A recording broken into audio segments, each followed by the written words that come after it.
Bagaimana seorang jubir, yang itu ya jauh dari atas, ada jubir, ada sekjen, ya kan? Kemudian ada deputi, ada subdeputi, lalu jubir di bawah, ini membatalkan ke sini coba. Nggak masuk di akal saya, organisasi macam apa kalau tidak bermasalah.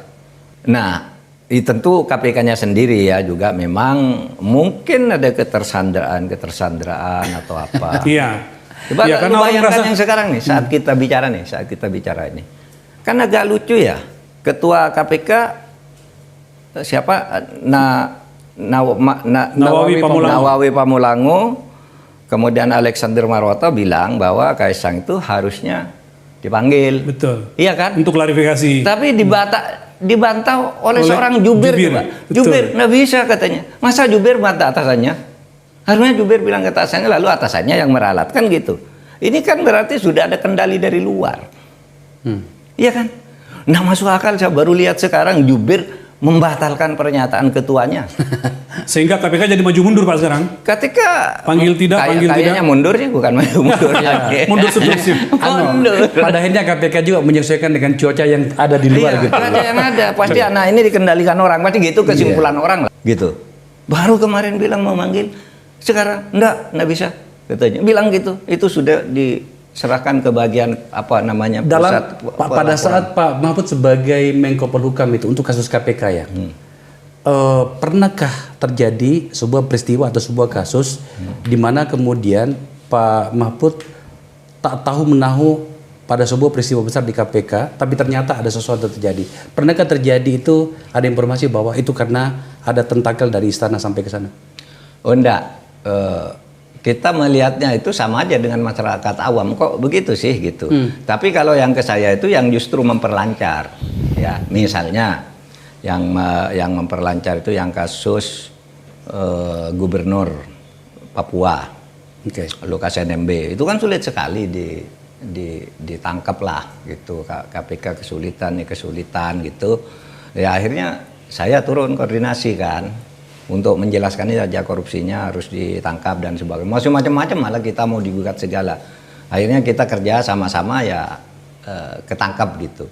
Nah kalau yang zaman saya ya yang masuk ke saya ndak ada yang begitu. Tetapi saya kira yang kasus Kementerian Pertanian itu kan yang ya KPK-nya sendiri, bahwa KPK entah bermain dengan siapa di luar, apakah itu istana atau bukan, saya tidak tahu. Yang kasus Menteri Pertanian itu kan juga gitu kan, sudah hampir begitu nyatakan tersangka masih dirahasiakan ketersangkaannya sehingga menjadi isu. Nah itu muncul kasus ketersangkaan, tiba-tiba ada berita Syahrul Yassin Limpo Menteri Pertanian lah tidak pulang, tidak diketahui kemana. Ini nama masuk akal juga kan, seorang menteri pergi ke suatu tempat, sekjennya tidak tahu, ajudannya dihubungi tidak bisa, lalu tidak ada yang tahu ada di mana. Nah baru sudah itu saya undang komisioner KPK, apa yang terjadi? Yang terjadi itu ternyata Syahrul Yassin itu sudah tersangka. Nah, lalu kenapa? Lalu ceritanya Pak, ini sejak Juni. Ini baru tersangkakan 26 September. Karena sudah Juni diputuskan itu tidak keluar-keluar. Gitu. Persetujuan dari seorang pimpinan lah ya.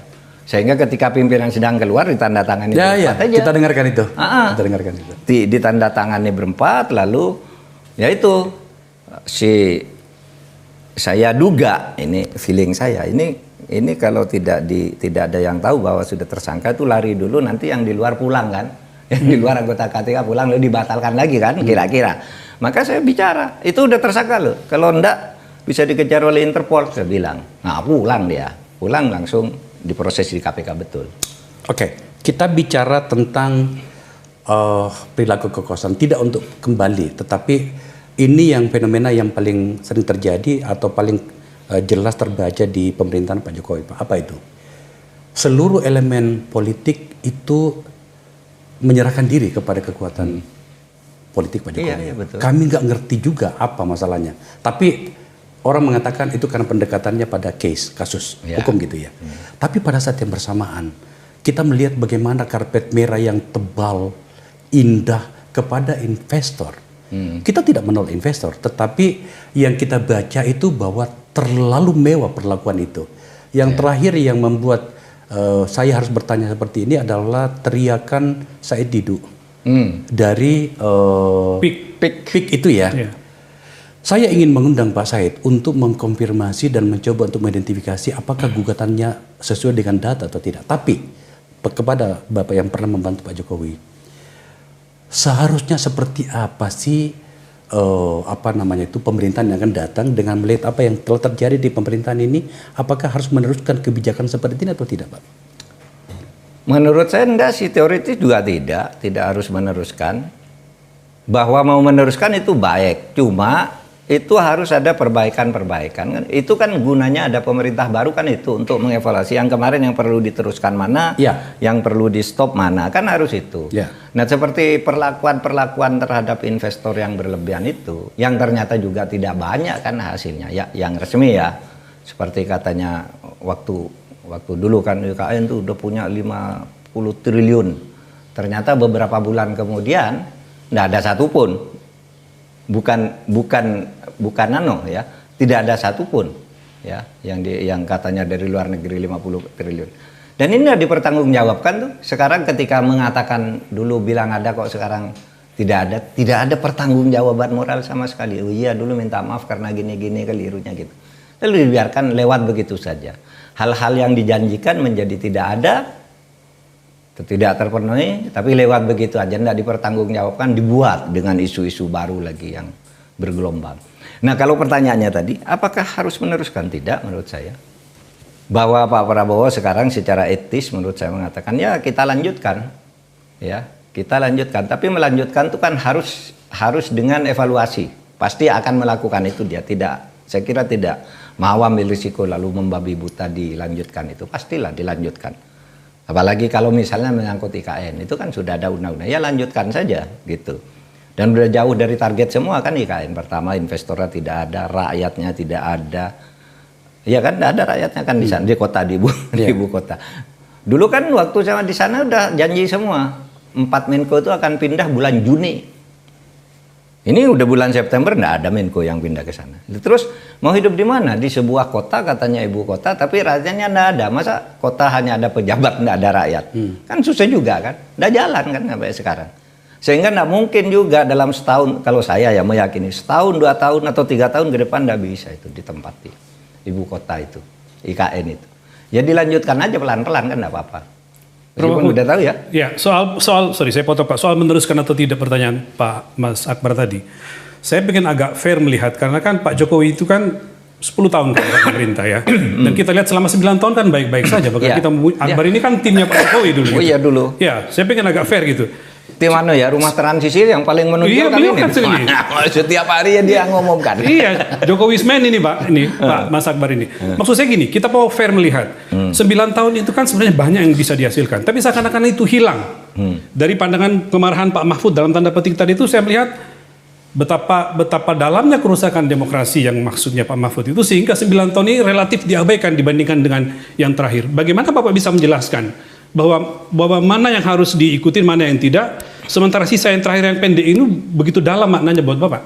Jadi begini, kita tentu tidak boleh menghilangkan jasa Pak Jokowi yang dulu di awal dibangun bersama-sama oleh Mas Faisal dan kawan-kawan lah, ada Hasto, Faisal, Anies juga ikut ya di situ. Mas Andi Wijayanto semua ya. Wijayanto itu hasilnya kan bagus ya. Betul.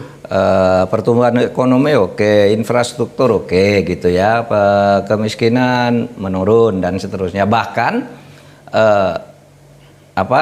indeks persepsi korupsi itu terus membagus loh. Mulai dari 34, 36, 37, 38 tiba-tiba pada turun tahun lagi. 2022 turun lagi. Karena memang saya melihat rusaknya itu sejak tahun 2022. Jadi sebelum itu kan saya selalu mengatakan ini bagus-bagus saja gitu, ekonomi oke, infrastruktur oke gitu kan, sehingga kita harus hargai itu. Berbagai hal sudah dicapai itu harus dihargai, tapi sejak tahun 2022 itu kemudian yang dirusak demokrasi. Nah kalau demokrasi dirusak, konstitusi dirusak, menurut saya ya tidak ada artinya semua itu akhirnya kalau dibiarkan.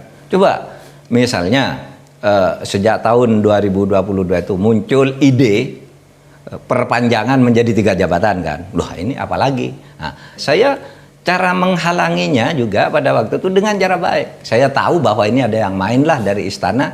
Saya datangi Pak Jokowi, betul, Bapak mau memperpanjang jabatan, kan pasti bilang tidak. Nah, begitu keluar saya nggak tanya lagi, saya bilang ke wartawan, Pak Jokowi tadi bilang tidak tuh, yang perpanjangan jabatan tuh bohong gitu.